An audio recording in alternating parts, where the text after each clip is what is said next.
Hallo julle almal. Tyd. Tyd. Time. As ek die woord sê, wat gaan deur jou kop? Wat gaan deur jou gevoelens? Miskien voel jy, daar's nog so baie dinge wat jy wil doen in die lewe en daar is nie genoeg tyd nie. Jy's so besig. Of die jare stap en jy wonder, veral as daar nou siektes en dinge is wat begin pla, hè? Of jy het miskien 'n ernstige siekte oorgekom. Hoeveel tyd het jy oor? Hoeveel tyd het jy oor om reg te maak, om voor te berei? Dawid vra in een van sy psalms vir die Here, Here, maak tog aan my bekend wanneer my einde sal wees. Dink jy het die antwoord gekry? Nee. God het Dawid dood eenvoudig maar net gesê, jammer, jy moet maar hierdie onsekerheid vat en jy moet maar in die tussentyd koning vir my wees, sê God. Die disippels in Handelinge 1 lees ons toe Jesus na sy opstanding saam met hulle bymekaar kom en toe vra hulle vir hom, wanneer gaan hierdie koninkryk vir Israel weer oprig? Ek het dit al genoem in vorige preke, een of ander tyd gelede. Dan sê hy, die tyd gaan julle nie aan oor hierdie dinge nie. En daarom wees maar versigtig om te voorspel, die aarde gaan nog so lank en so lank bestaan. Ons weet nie. En dis maar waar wat die idiome sê, tyd vlieg. En tyd wat verby is, kan jy nie weer inhaal nie. Ja, en ons ken die uitdrukking vermorste tyd. Wasted time. Jy weet in jou eie lewe waar jy dinge gedoen het, besig was met iets en jy voel, ek kon iets anders, iets beter gedoen het. Dit daar gelaat. Die Bybel sê baie oor tyd. En ons kan onmoontlik nie aan elke deel aandag gee nie en omvattend oor tyd praat nie.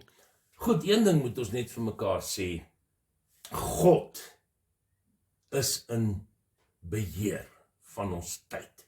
Psalm 31, pragtig, vers 15, Dawid het probleme, moeilikheid, en dan sê hy, maar ek vertrou op U, Here. Dis hoe hy sy tyd volmaak. Daarmee hou hy hom besig. Of laat ek sê, dis die belangrikste vir hom. Ja, hy noem sy probleme, julle kan maar lees, net voor dit praat hy van my lewe vergaan van kommer, my jare van swaar kry, deur my ellende word my krag geknak, ensovoorts. Ja, dis goed om dit te beskryf, dis baie wonderlik, geestelik, 'n terapie om dit vir God te sê, miskien vir iemand anders in 'n vriendekring, vir 'n beraader, 'n dominee, wie ook al, iemand in die familie, maar ek sê, U is my God. Nie my probleme nie. Probleme sal nie oor my regeer nie. Dis wat jy moet sê. Tyd sal nie my afgod wees nie. Ons is maar, lyk vir my meeste van die tyd, of baie kere is ons die slagoffers van tyd, nie slawe van tyd. My tye is in U hand. My tye is in U hand. Tye beteken dood eenvoudig wat ek doen, wat ook al gebeurtenisse, ervarings, wie ook al betrokke is saam met my in my lewe, wanneer ook al, waar ook al, wie, wat, wanneer, waar, in God se hand. 'n metafoor, 'n beeld, om so oor God te praat. En wanneer die Bybel dan praat oor God se hand, dan word bedoel die krag en die mag van God. Belangrik, God wat buite die tyd is, God wat buite die tyd is betrokke in ons tyd.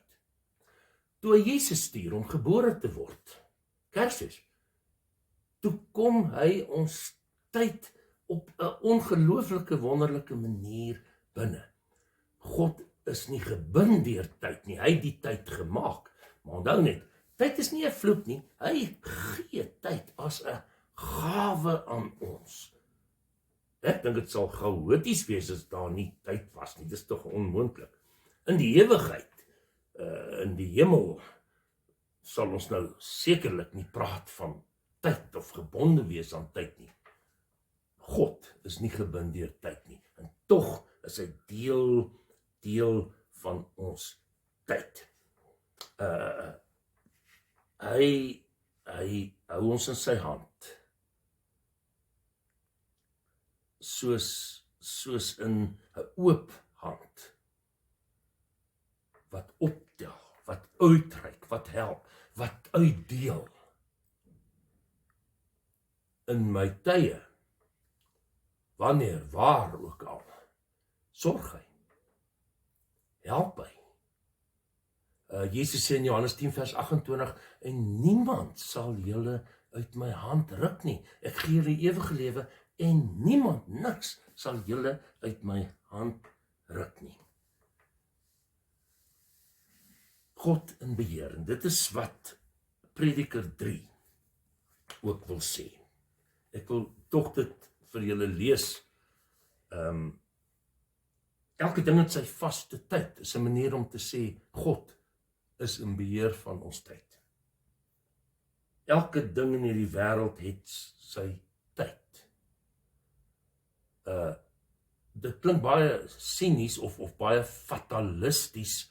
Jy het nie 'n kans in die lewe nie, jy kan nie besluite neem nie, jy het nie 'n vrye wil om iets bietjie te verander of so nie. Nee, wag 'n bietjie. Dit sê maar net dood eenvoudig, God beheer alles en almal. En wat 'n troos is dit nie, nê, om daai negatiewe gevoelens, daai vrese, daai angste te kalmeer. Daai wilde stories wat ons so opmaak en ons katastrofes oor, wanneer ons praat oor die regering in die wêreld en oorlog en wat ook al, in God se hand. Hy is in die tyd by alles betrokke. Daar's 'n tyd om gebore te word, 'n tyd om te sterwe, 'n tyd om te plant, 'n tyd om plante uit te trek, 'n tyd om 'n lewe te neem, 'n tyd om 'n lewe te red, 'n tyd om af te breek, 'n tyd om op te bou, 'n tyd om te huil, 'n tyd om te lag, 'n tyd om te treur, 'n tyd om van blydskap te dans, 'n tyd om klippe weg te gooi, 'n tyd om hulle bymekaar te maak, 'n tyd om te omhels en 'n tyd om weg te bly van omhelsing, 'n tyd om aan te skaf, 'n tyd om te laat wegraak, 'n tyd om te spaar en 'n tyd om weg te gooi. Die van julle wat horders is en so versamel, oppas as jy nie maar bietjie soms skoonmaak nie, dan sal vrou lief of man lief sorg dat dit wegraak, hoor. Wat 'n goeie ding kan wees. 'n Tyd om te skeur, 'n tyd om toe te werk. Jeremia sê dat God het hom die opdrag gegee en God kom en hy sê, ek stel jou aan om af te breek, dit wat negatief is, die afgode van sy tyd, die slegte, en om op te bou.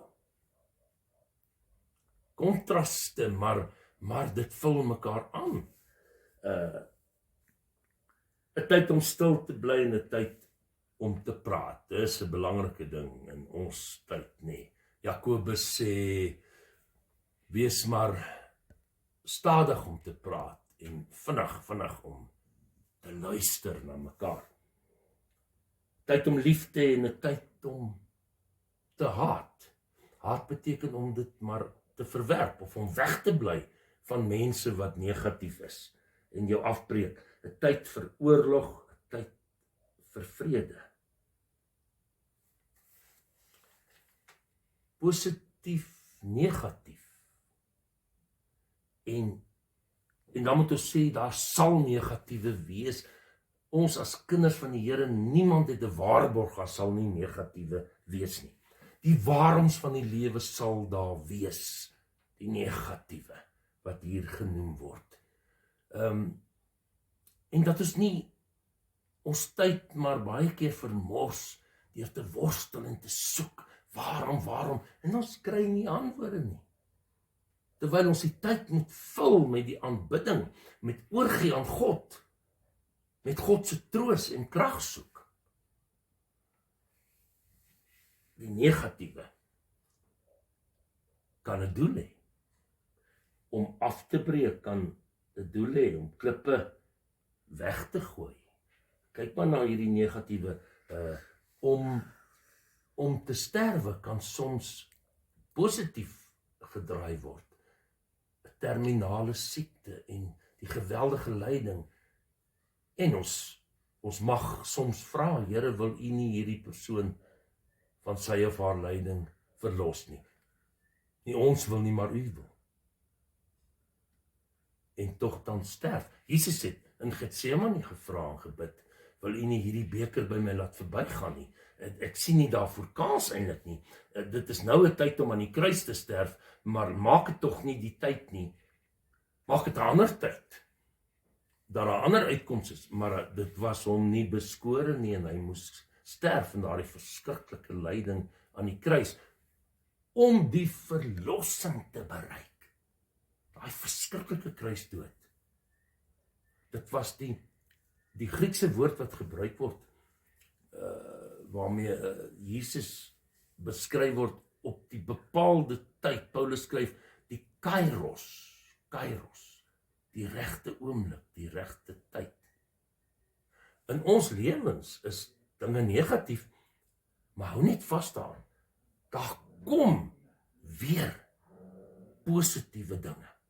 Daar kom weer positiewe dinge. Hierdie wat Prediker sê, in Jesus se lewe, die belangrikste, negatief kruis, maar dis positief want dit betaal vir ons sonde. Daar oorwin hy die dood en die hel en die lyding om op te staan. Daardie kontras sien jy in Johannes 10 waar hy sê, ek is die goeie herder, ek lê my lewe af vir my skape om dit weer op te neem, en hy staan op by die dood. 'n Doel, Romeine 8 vers 28 en verder aan, alles wat ten goeie meewerk. God kan die mees negatiewe, slegte tyd gebruik om jou iets te leer, om jou geestelik te laat groei, om 'n getuie te wees, om mense te help om by mekaar te staan, mekaar te ondersteun. Daar sal weer positiewe wees, maar weet net, wanneer dit negatiewe tyd is, slegte lydingstyd, Romeine 8, vers 37 tot 39, niks sal ons van die liefde van God skei nie. Hy noem hier, hy sê geen dood, ek is oortuig, geen dood of lewe of engele of bose magte of teenswoordige of toekomstige dinge of kragte of hoogte of diepte, enigiets anders nie skepping kan ons van die liefde van God skei nie, die liefde wat daar is in Jesus Christus ons Here. Kyk, Prediker is half sinies, amper fatalisties, maar hy toets jou, tong in die kies, hy toets ons. Hy sê daar is baie dinge wat jy voel, dit is tydmors, dit kom tot niks. In Prediker 3 vers 20, almal is op pad na dieselfde plek toe, almal is van stof, almal word weer stof. Ons almal moet sterf, of jy glo of nie, of jy skatryk is of brandarm, wie of wat ons ook al is. Prediker 4,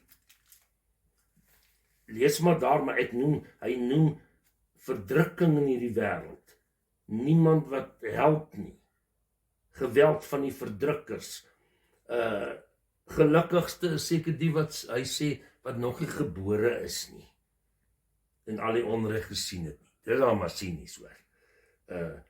Al die moeite, kom tot niks. Prediker is bekend met hierdie woorde, 'n gejaag na wind. Ek glo jy het al so gevoel in jou lewe.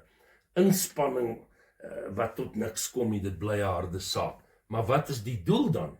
Dat mense mekaar in hierdie negatiewe en swaar kry. Slegte tye. Opbou. En dan sê hy, 2 vaar beter as 1. Hulle inspanning kom tot iets.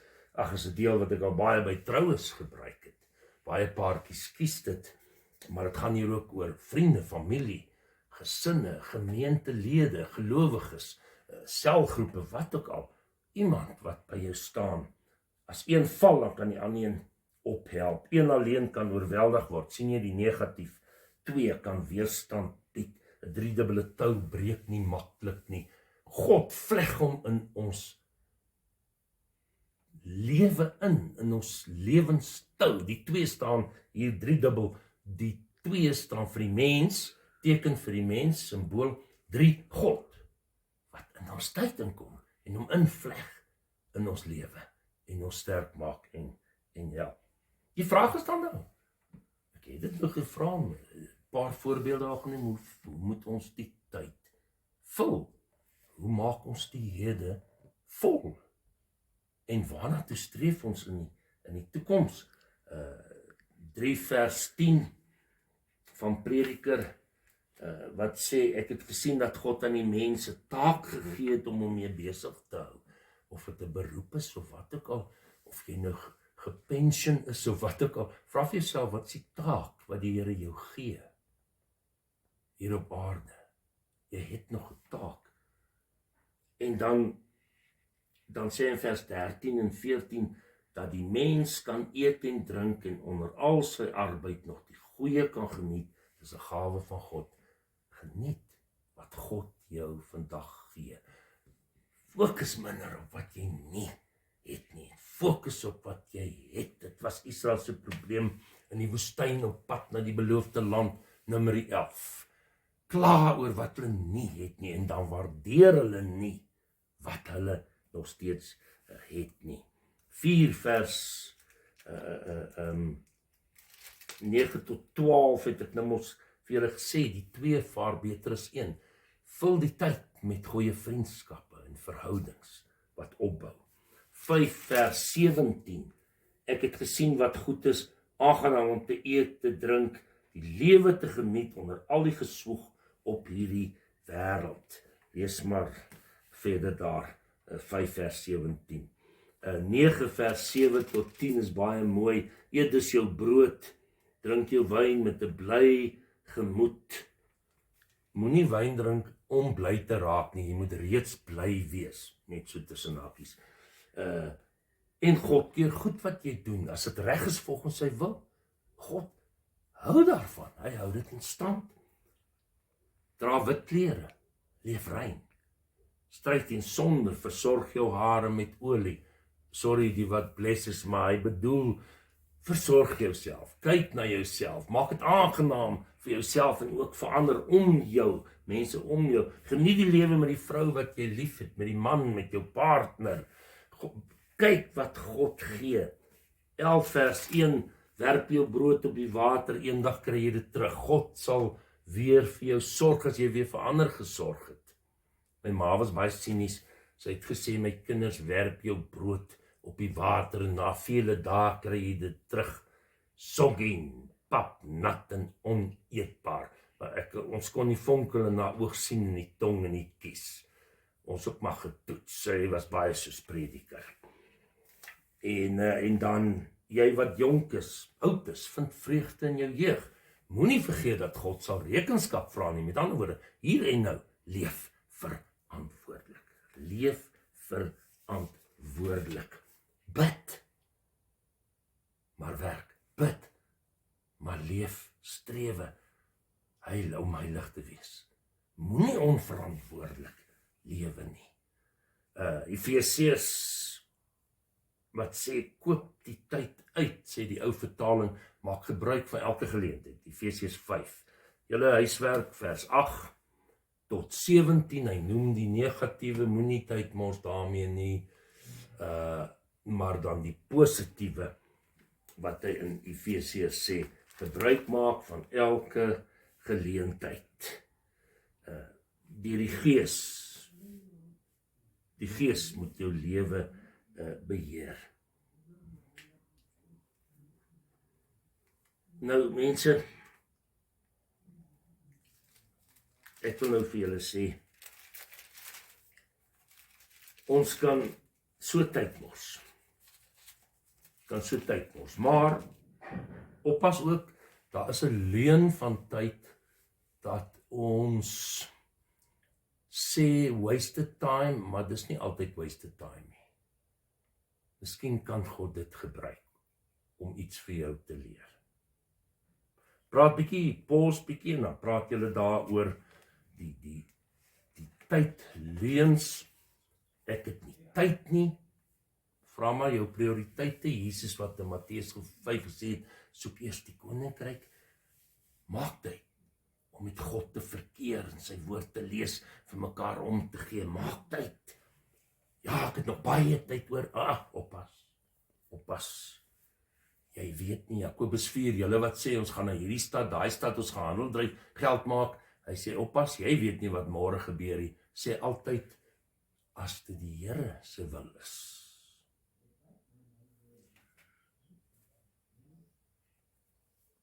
Wat maak jy?